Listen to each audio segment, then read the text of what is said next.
Bonjour à tous, alors aujourd'hui on va parler d'un film d'horreur français, The Deep House. Ça a été réalisé par un duo composé d'Alexandre Boustillot et de Julien Maury. Ces deux-là avaient déjà fait ensemble Leatherface en 2018. C'est une suite en quelque sorte de Massacre à la tronçonneuse. Alors The Deep House, ça va parler d'un couple d'Américains qui sont fans d'Urbex.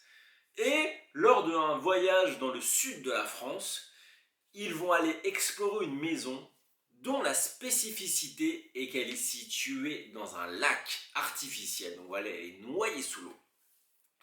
Alors vous avez l'habitude, si vous aimez la vidéo, n'hésitez pas à mettre un petit pouce bleu, ça soutient vraiment la chaîne, ça me fait plaisir.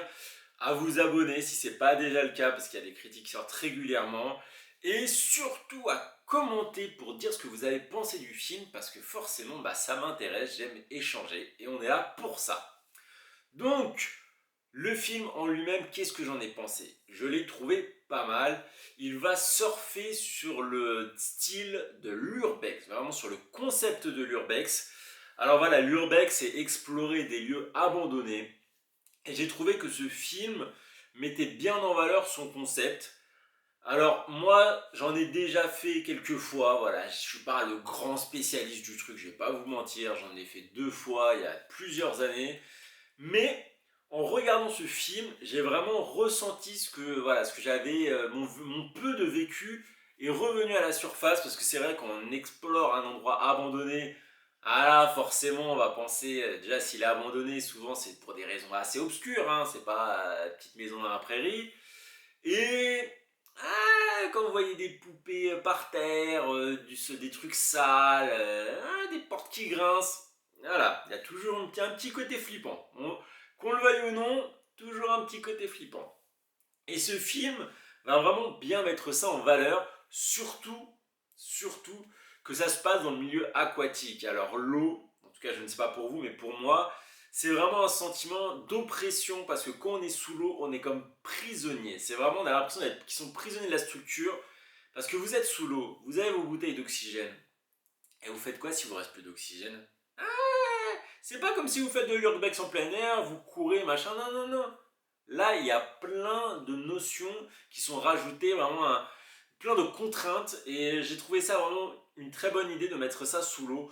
Alors le film en plus, pour donner encore plus une impression d'immersion, il est filmé en grande partie en GoPro, je pense qu'il doit avoir à peu près 70% du film filmé en GoPro, allez peut-être 60-70. Bon, c'est vrai que vous pourrez me dire c'est dommage que le concept de la GoPro, vraiment le style de la GoPro n'ait pas été assumé à 100%. Je pense que ça aurait encore été plus impactant. Et les plans qui sont tournés en caméra réelle, on aurait pu s'en passer. Concrètement, je pense qu'on aurait vraiment pu s'en passer et être à 200% dans le délire. Bon, voilà. Après, j'ai beaucoup aimé la manière dont le concept était exploité, comme je vous l'ai dit déjà, par l'ambiance, par le fait qu'on revive ça. Et secondement, la montée en puissance. Vraiment, il y a l'exploration, le sentiment, l'exploration de chaque pièce l'une après l'autre. Ils vont découvrir des petits trucs. Ils vont se rendre compte que voilà, cette maison, déjà qu'elle soit sous l'eau, bon, ça c'est un l'arc artificiel, c'est explicable, il n'y a pas de souci. Mais voilà, il y a des petites. Les pièces, c'est bizarre. Pourquoi c'est fermé? Pourquoi c'est machin? Ceci, cela. C'est quoi ce truc? C'est quoi Et en fait, plus les découvertes vont se faire nombreuses, déjà, les découvertes tordues, hein, plus voilà, il va y avoir un mystère qui va s'installer. Et j'ai bien aimé la manière dont c'était orchestré. Problème. Problème, c'est que ça ne suit pas après, parce que le fond n'est vraiment pas assez travaillé. Beaucoup a été misé sur l'atmosphère, sur le concept de l'urbex, comment il était construit.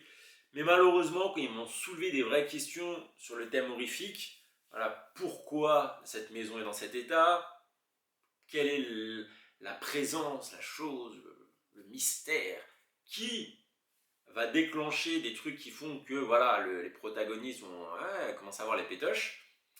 On a des réponses, je vais pas vous dire non, mais c'est vraiment très succinct et c'est pas des vraies réponses, c'est vraiment une phrase d'explication, voilà, 30 secondes, balancée comme ça, et c'est dommage. C'est dommage que surtout que le film est assez court, 1h20, L'exploration doit durer une petite heure, je pense, parce qu'il y a comme une bonne 20 minutes d'introduction. D'ailleurs, introduction pas si mal que ça, parce qu'elle permet de se plonger avec les personnages, avec le truc.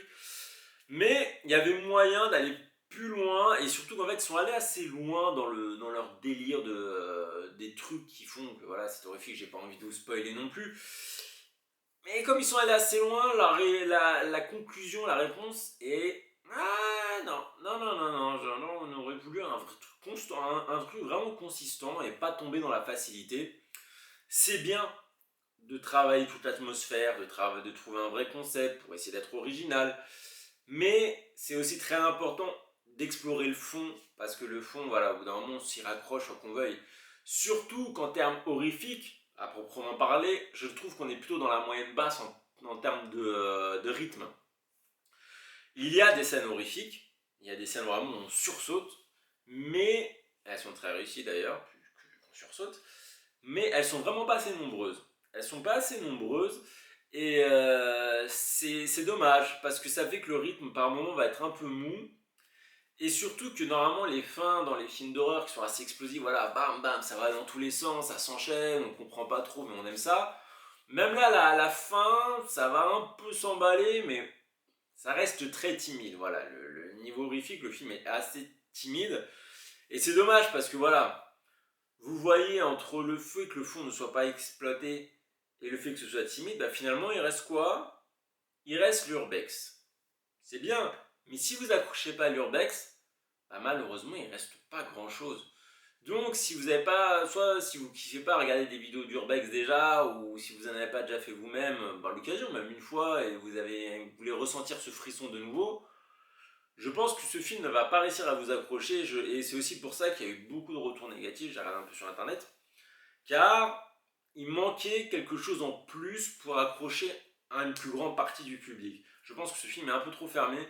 C'est pour ça que je veux dire juste pas mal. Parce que, certes, j'ai beaucoup aimé me replonger dans le truc, machin, mais non, non, il manque quelque chose. Il manque véritablement quelque chose. Dommage, l'idée était là, la matière était là, mais, enfin, il y avait matière à faire mieux, mais voilà. Bon, c'est pas grave. En tout cas, fan et amoureux d'Urbex, allez le voir. Je pense que ça pourrait vraiment vous plaire. Les autres, choisissez peut-être un autre film. Voilà, je préfère être franc avec vous. Je préfère être franc. Sur ce, bah, je vous souhaite une bonne soirée, vu l'heure à laquelle je tourne cette vidéo. Vous voyez, je commence par bonjour, je finis par bonsoir. Et voilà, bah, je vous dis à une prochaine critique. Allez, ciao!